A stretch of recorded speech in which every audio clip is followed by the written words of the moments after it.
Welcome or welcome back to the channel. As always, thank you for being here and striving with me to recognize and manifest the fact of the one humanity. What I call love is very different than the often sentimental attractions that people have for one another. And so part of us recognizing that we are a duality, that we are both human and divine, really puts us in touch with the ability to learn how to love as Christ loved and as he taught others how to love. And it's important because as we try to become world servers in a different way than people who have professed their intention to serve up to this point, we have to be different in order to create the changes, the long-lasting changes that we want to see in the world. And what I propose is that it begins with the conscious recognition that we are both human and divine. And the intention for us is to blend and merge those two so that we can reorient ourselves from our human personality concerns and orient ourselves to our divine soul consciousness. When people in the past have talked about becoming a spiritual being or recognizing that you are a soul, they have often indicated that it required us to kill off our ego, kill off our personality. When in fact, what we are doing is just reorienting our personality so that instead of it leading and guiding our thoughts, words, and actions, it is the soul that works through the personality to think, to speak, and to act. When I was teaching high school at a residential facility for all boys, I was not a teacher who had a lot of classroom rules. My one and only rule was that I expected students to come prepared to learn and to be cognizant of others in the classroom. One of the things that I never wanted to do and did only on 2 occasions in the 3 years that I was teaching at this school is I didn't ever want to exclude a student or kick a student out of my classroom for poor behavior or negative behaviors. Now, if students got into a fight, obviously they were escorted out of the classroom so that they could cool off someplace. But I'm speaking more about the other types of behaviors, which anyone who is a teacher can come up with a long list of what those might be that would make you want to exclude someone. I will lump them all under the heading of antisocial behaviors. So in this particular instance, I had a student who started making just weird noises. And it was, of course, very disruptive. When they did it, another student caught on to it like a virus, and they both were doing it. The one kid tired of it after several days and several reprimands. The other kid continued to do it, and it almost seemed like he couldn't really stop himself from continuing this behavior. And so I did end up asking him to leave the classroom. And so, as most teachers do, I met with him after school or during lunch, I don't remember. And here's what I said to him. I said, obviously, this is some problematic behavior. I've warned you several times. You persist in doing it. And I said, but here's the thing. I don't like to kick kids out of my classroom. I think it's unfair to you because you miss out on the opportunity to learn. I think it's unfair to me because I miss out on the opportunity to teach you. And I think it's unfair to us as a class because you leaving means that we are no longer whole. It means that you are not there to share what you have to share with your classmates, and you can't learn anything from being in class with them. And I said, so it's up to us to figure out how to get to the bottom of this so that you can come back to the classroom and we can proceed. But you cannot, under any circumstances, come back into the classroom and continue the behaviors that I have been seeing. And so we established that. And in conversation with him, I didn't expect him to come back and be perfect. But what I wanted to do in that moment, and the reason I said what I said, is because I wanted to throw him a lifeline and to make certain that he understood that it wasn't just me trying to protect the sanctity of my classroom and to protect other students from him. It was to protect us as a whole. And so when I offered that to him, he came back a few days later, did the same behavior. So I escalated things. And this is part of what it means to be a soul-infused personality, because you learn to be very adaptive, and you learn to attack behaviors without destroying the people who are behaving badly.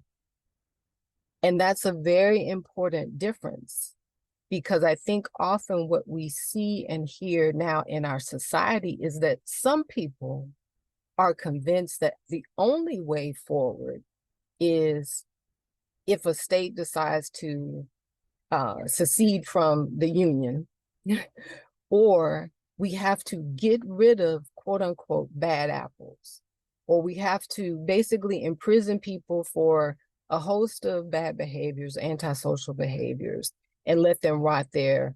And even the minor offenses, I guess, just don't pretend to rehabilitate people, but just pray that they just come out and disappear, which doesn't happen, and most people are not in prison for life.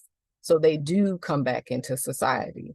But we've taken this approach where some people are truly convinced that the only way forward is to get rid of some members in humanity, is to, either isolate themselves from most others or figure out how to isolate others.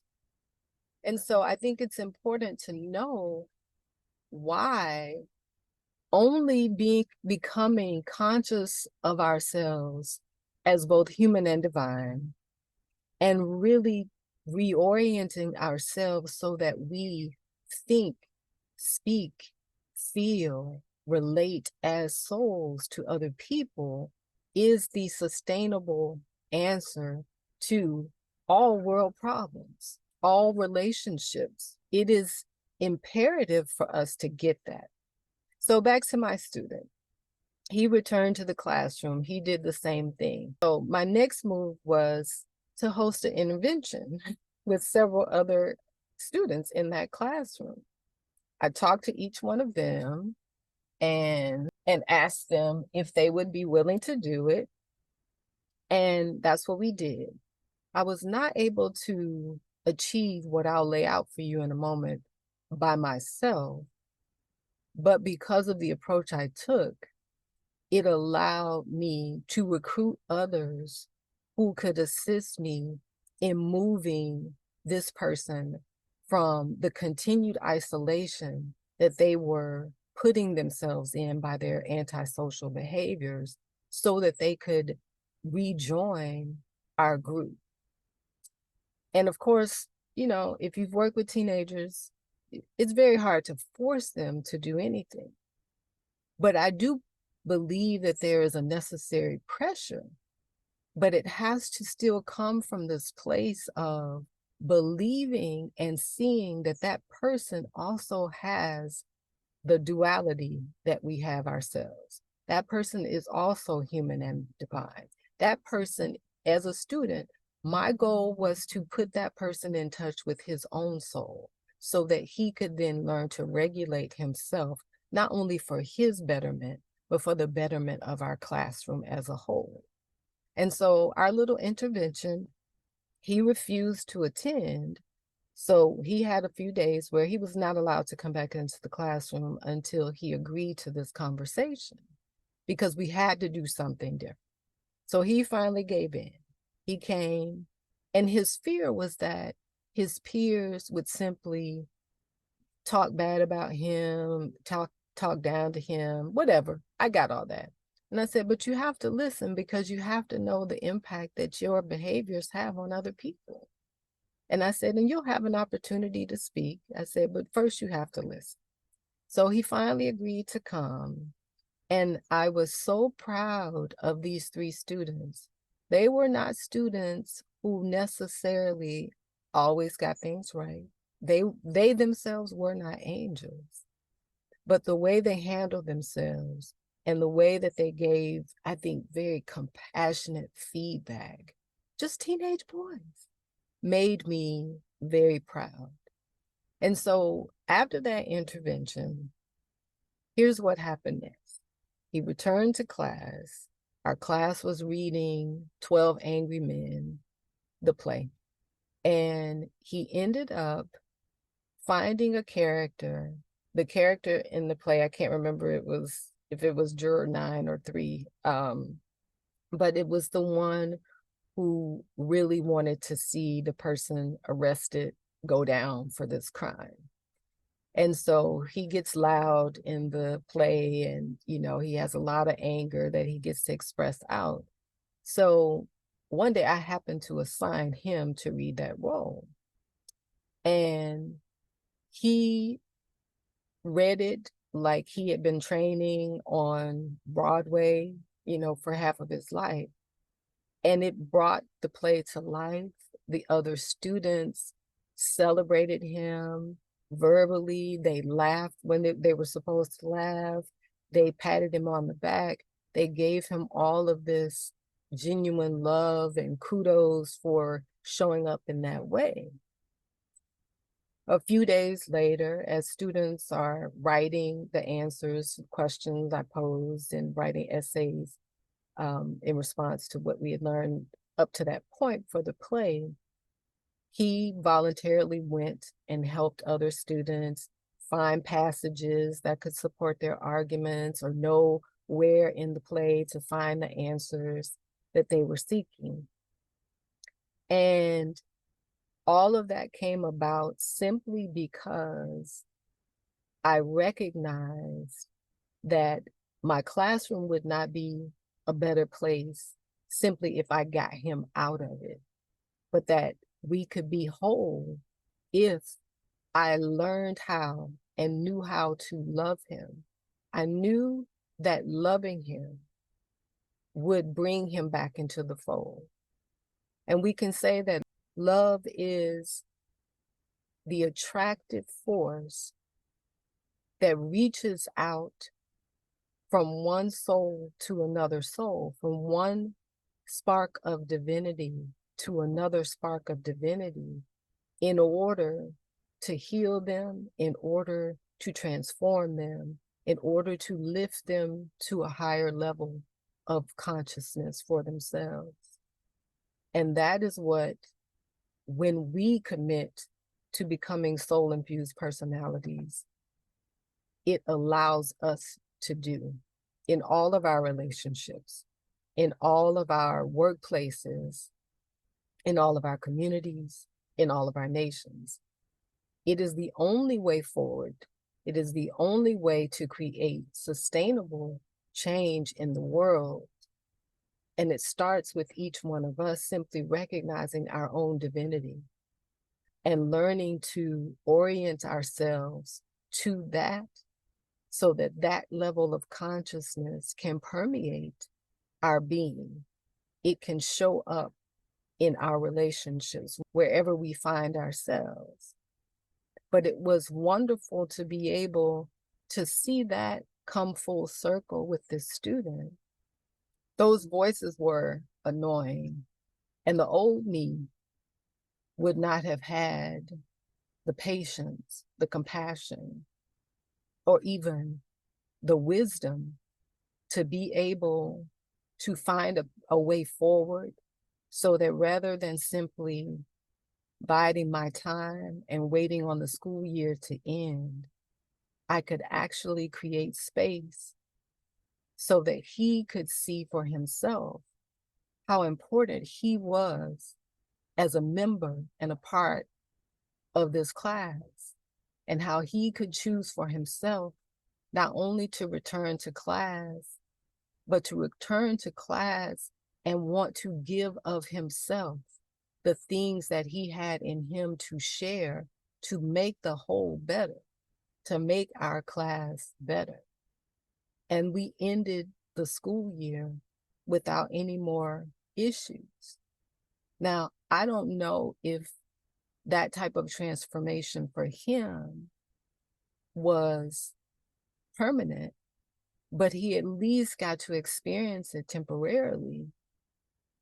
And he got to step out of his self-isolation caused by his bad behaviors in order to experience what it was like to be part of something bigger than himself, which is just my little old classroom. But it's important to know that this works. When we do this for ourselves, wherever you are, you will become a better server. I promise that. And I hope that you will take me up on the offer, because humanity needs us. Namaste.